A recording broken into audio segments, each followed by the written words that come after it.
All right, welcome back to the program, the Press Attache, Team Nigeria, Commonwealth Games 2022, as well as the Special Assistant Multimedia to the Minister of Youth and Sports, Sonidare, is joining me here at the table. Mr. Ibitoye, welcome to the show. Toyin Ibitoye, welcome to the show. Good to have you. First time on the on your show, yes. I follow all the time. Thank you for giving me the opportunity. Thank you. You're welcome. Where should we start from? I think I should start from the mood that the Commonwealth Games, our performance at the Commonwealth Games. In fact, it uplifted the mood of many Nigerians. For me particularly, I was happy. In fact, I can't tell you how crazy I went when I watched Tobi Amusan's Amushan. They said the Ogun State people have told us how to pronounce the name. Tobi Amushan's performance. In fact, you needed to say, I went berserk. Yeah, I was shouting, what? You know, because it was like we saw quite a whole lot of, well, okay, it could be a fluke and all of that. And she showed us what a championship was. Apart from that, other gold medals that we got, very fortunate for us also female, which we'll come to in a bit. But it uplifted the mood of many Nigerians, and that shows you what sports can do. Can you just give us like a post-mortem of how that games went behind the scenes, because you were there. What we were seeing, a lot of preparation goes like a TV show, a lot of madness goes on behind the scenes, but people see the glamour on television. And we don't understand how much work went behind the scene. Yeah. I mean, if you felt this way in Nigeria, you can imagine what we were going through right there on the spot. And in the whole of the UK, in the whole of Birmingham, you could imagine what we were going through with people, you know, Jamaicans wondering what happened to their team. How did you guys, you know, perform this feat? And, you know, that final day, it was a beautiful climax for Team Nigeria to be with gold early in the morning. Then the 4x1 guys against all odds, bronze, and then the girls barely making it through to the Commonwealth Games in 16th place, you know, winning gold, and then Ese Brume wrapping it up for us with gold in the long jump. It was such a beautiful ending for Team Nigeria, and a lot went behind the scene. We have to give credit to a lot of people for the different roles that they played. Before I go into the details of how the Federal Ministry of Youth and Sports, through the federations and elite athletes department and the Nigeria Olympic Committee, worked behind the scene on the same page to produce that, I think the first commendation will be to Mr. President. People do not understand what happened behind the scene. We were at some point almost not going to the Commonwealth Games because the funds were not just there to prepare and to get the team ready for the games, you know. It was Mr. President's intervention that took us to Birmingham. And with the benefit of hindsight, that was a masterstroke. We wouldn't have been able to get the records, the best performance ever that we're celebrating today, if Mr. President didn't intervene and provide the funds that we needed to go to the Birmingham game. So let's give him that credit as being the engineer of that success. And then, you know, the Nigeria Olympic Committee, the Federal Ministry of Youth and Sports, through the federations, elite athlete department, also did something for the first time. There was a lot of science, a lot of reliance on data in the planning. Because usually the Commonwealth Games is, we went with the smallest number of athletes in a long time. And it turned out to be our most successful performance. And that was because the Federal Ministry of Youth and Sports and the NOC worked on data to identify our areas of strength, to identify where we had comparative advantage, to identify where our athletes are in the top 10, the events in which they are the top 10 in the world. And so it was a lot of battle with the federations that eventually didn't make it to Birmingham Games because everybody wanted to be there. Everybody had athletes that they felt could go in there and push for a podium finish. But because the funds were not readily available, we just had to work with the data to identify those sports where we had the advantage and where we could, we were strong in our push for medal finishes. And we eventually went with 9 sports. And the interesting thing is that all 9 sports got close to picking medals. 7 eventually picked medals. The 2 that didn't pick medals, judo got to semi-finals and lost bronze medal matches. So with a little bit of luck, all 9 sports would have had at least one podium finish or the other. So at the end of the day, that strategy, worked. And I think the credit would go to the Federal Ministry of Youth and Sports and the Nigeria Olympic Committee for working together on the same page to use data to identify where we had athletes in the top 10 in the world and where their times, with a little bit more push, a little bit more luck, preparation and support, could be getting us on the podium. And you remember that just a few days before, Tobi Amusan had for the first time earned a gold for Nigeria at the World Championship, the first ever. And Ese Brume, on the final day, just as it was on the final day of the Birmingham Games, they produced that result for us, the best performance ever for Nigeria at the World Athletics Championship. And that momentum motivated Team Nigeria, motivated the athletes, and those 2 ladies, they are what they did in terms of pushing their other colleagues. You saw Tobi in the 4x1. After winning gold a few hours earlier, coming to for the 4x1, and then they were able to achieve that. So it was all-round success for Nigeria. So many things to learn, I think, so many lessons from that. Not just even the athletics championship that was just like a few days before the Commonwealth Games. And I hope that even for young people, Tobi Amusan, Ese Brumes, and even the ladies, Favor, Ophili, Rosemary Chukwuma, all of them, even the guys too that won bronze medals. I hope that sheer tenacity, focus, discipline. These are some of the things that I took away from watching those ladies. But from what you said, that means that there's still a long way to go concerning sports. And that's also why I'm looking at it. We would have done this earlier, just because of the timing, because I recognize that sports is an economic sector. Has the ministry recognized this? Because if the ministry has recognized that sports is an economic sector, it's not just a social stuff. It's no longer just recreation. Yes, it's not recreation. It's business now. It's a big business. It is. Around the world. The Serena Williams, the Usain Bolts, a lot of the football clubs. If you ask anyone what Jamaica is known for, apart from the reggae music, Usain Bolt is the first name that probably people will mention. So is there recognition of this? Because I also heard you say, Mr. President, Mr. President. What exactly was the issue with the sports ministry not having adequate funds? Was it that the Ministry of Finance did not approve, or they did say Nancy, the way it works is that you prepare your budget and then government gives you what is available. And they tell you, prioritize what you can do with what we've given you. So that's the issue with the funding. We can always do with more funding. And that's where we should be looking at the business side of things. Interestingly, the Honorable Minister of Youth and Sports, a few years ago, I think 2020, was able to get the Federal Executive Council to approve and reclassify sports as business, which for me is huge. It's quiet, it's a silent move, not too known to everyone, but I think it's revolutionary if we are able to follow through all of that process with the introduction of the National Sports Industry Policy that will encourage the private sector to be a part of all that we're doing in terms of the funding.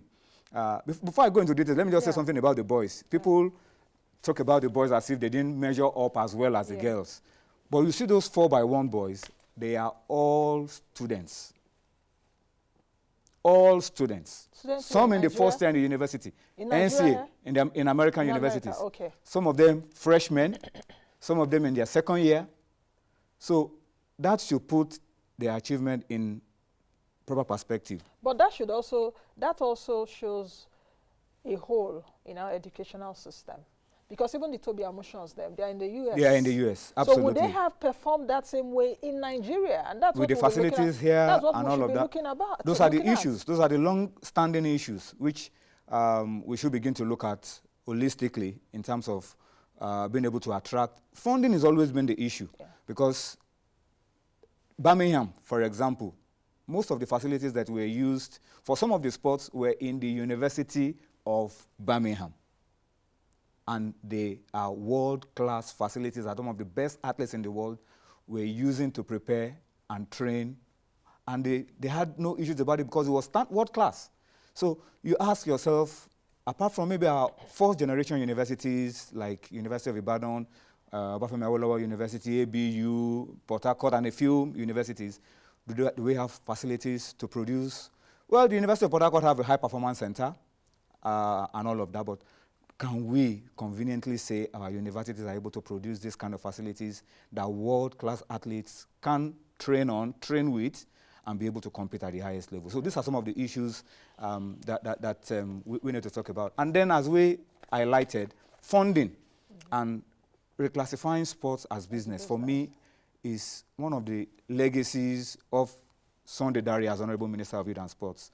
And right now, as we speak, the National Sports Industry Policy, which was produced in conjunction with the Economics Summit Group, NESG, is such a wonderful document that could turn things around for us in terms of getting the private sector to be involved in funding sports. It's right now, the last time I checked, with the Ministry of Justice, because they have to vet, they have to make inputs.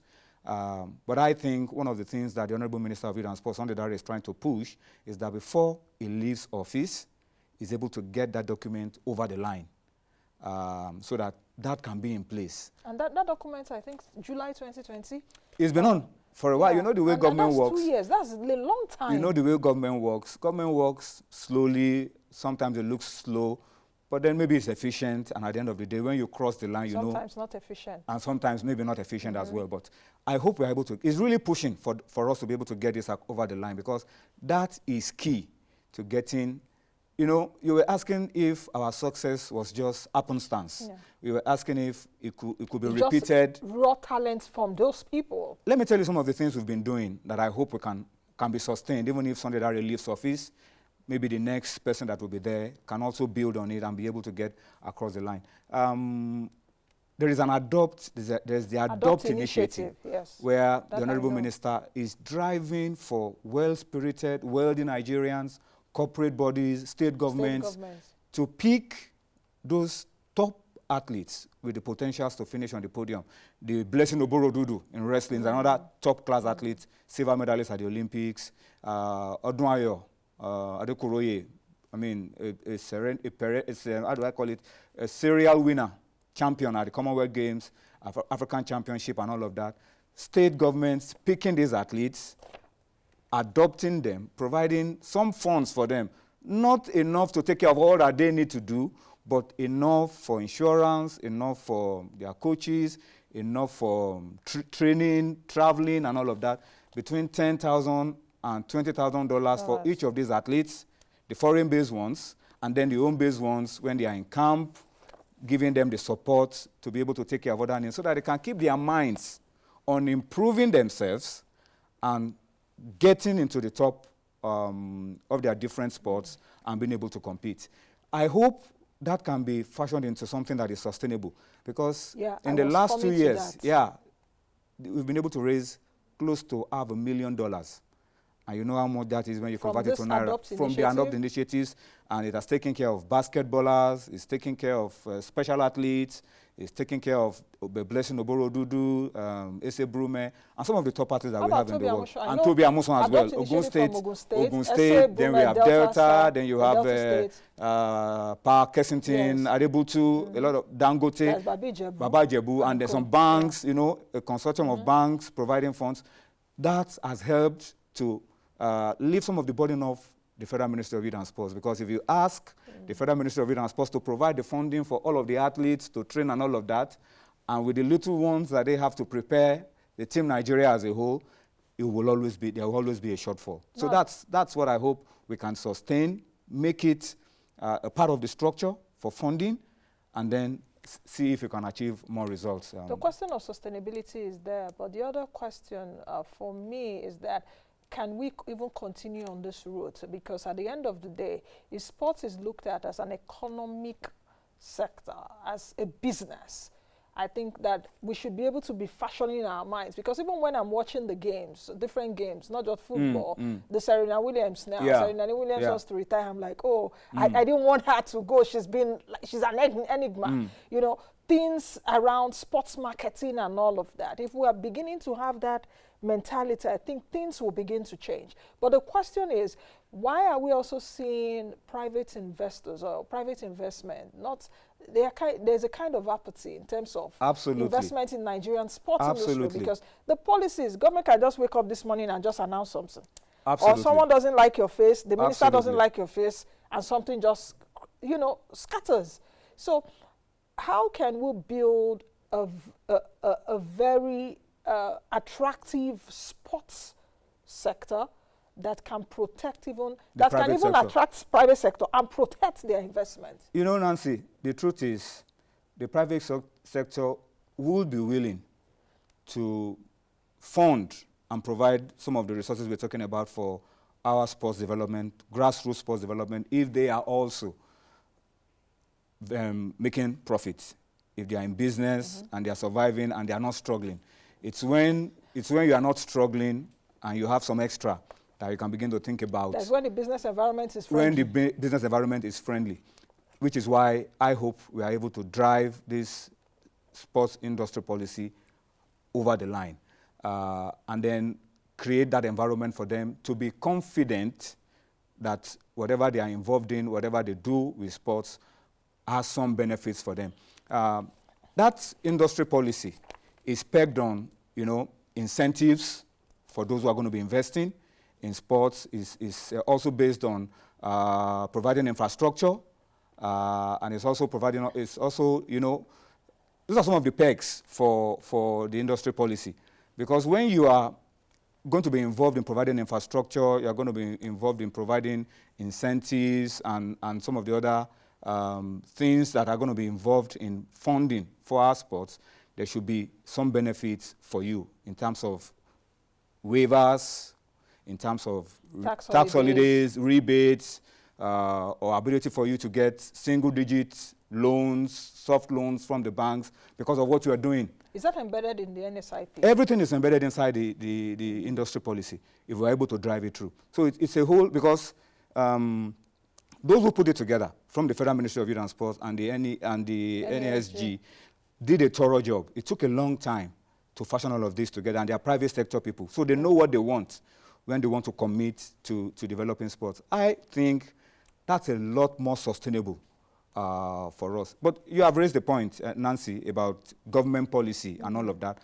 That document, I mean, should be watertight so that private sector investors can hold on to it and be able to stand, even if another government comes, it's in place already. And then you know what you are getting yourself involved in, you know what benefits are coming to you, and you are able to activate it, because they also have to hold this document and activate that, look, I'm doing this, I should be entitled to this at the end of the day. For me, I think that's a lot more sustainable for us to be able to drive through. And I hope that my boss, the Honorable Minister of Youth and Sports, who is working really hard, because time it's running out for this administration to, you know, end, and it's really doing his extras to ensure that we're able to get this over the line and then put something in place as a legacy for private sector investment in sports. You said something earlier, which I also mentioned at the beginning of the program, that I know that nine sports were concentrated on at this Commonwealth Games. And you mentioned something that got to me in terms of a lot of data and statistics went into all of that, in terms of where are we really best at, or what are we best in terms of the sport. And I think that was also a novel approach to taking a look at it, and we did well. But the issue now is that, is the ministry also considering the other sports? The other sports, and these 9 sports, I hope it's not like putting the other sports at the back end. But I also know, even as a private sector person, that you've got to put your best foot forward. Of course. Jamaicans are known for racing. Kenyans are known for long distances. No longer. Kenyans are beginning to... Yes, no longer. They are everywhere now. I'm telling you. They are doing jumps, they are doing throws, they are doing short sprints. And even the developed nations are like studying, why are Kenyans and Ethiopians in charge of this long distance? And they are also trying to do well. The Australians the Kenyan won 100 meters at the Commonwealth Games, the men. So what I'm trying to say in essence is that these these 9 sports and the other sports. Absolutely. And what other sports are they really? Oh, absolutely. You know, when you look at the sports that didn't go to the Commonwealth Games, badminton, handball, volleyball, there are also sports where a lot of effort is being made to, you know, push them to the top. You know, the federation presidents are also pushing. Badminton, for example, the president, I saw him at the Commonwealth Games, and he was lamenting that some of the athletes that other countries brought to the Commonwealth Games, we have athletes who were better ranked in Africa and all of that. So it was just a pity that we had to cut down to just 9 sports because of the other issues around it. But I think the way forward for us is provide an environment where all the other sports that didn't go to the Commonwealth Games would also be encouraged to begin to produce athletes that can challenge, move into the top bracket in the world, and then push for podium finishes in international competitions. The other question I'm also interested in is that for those athletes that won at Commonwealth Games and all of that, they're supposed to have prize monies, I think $5,000. Yeah, they got it right there at the Commonwealth Games. Okay. Gold medalist got $5,000. Silver medalist $3,000. Bronze $2,000. And then the relays, the team sports, also everybody. Immediately you finish your event and you have the medal a day or 2 after, the Federal Ministry of Sports will come. That was part of the funds provided by Mr. President, the intervention fund. So it was captured, and then they got all. Why I needed to ask, you know what plagues our sport, that it will take how many years before? I know. This one's got it right there at the Commonwealth Games. Including the $100,000 that Toby and Co. because of. Toby's $100,000 is from World Championship. Yes, I know. Athletics. That one she got it after her race. Yes, I know. No, but the funds were there, and they got it right there at the end of the Commonwealth Games. Is there anything the ministry is doing to allow that the president can meet these athletes? I don't know if Yes, there's going to be a presidential reception on the 15th of September. Okay. You said something that is very key. And if you followed Mr. President a few days ago when he was receiving the 10-year football master plan, President Buhari has more than just passing interest in sports. And we thank him for that. There was a committee set up to plan 10 years ahead. I mean, he told them at the beginning that, look, I'm not going to be president in 10 years' time, but I know the power of football. Now the power of sports, what it can do. So let's try to safeguard it and take it as a national asset.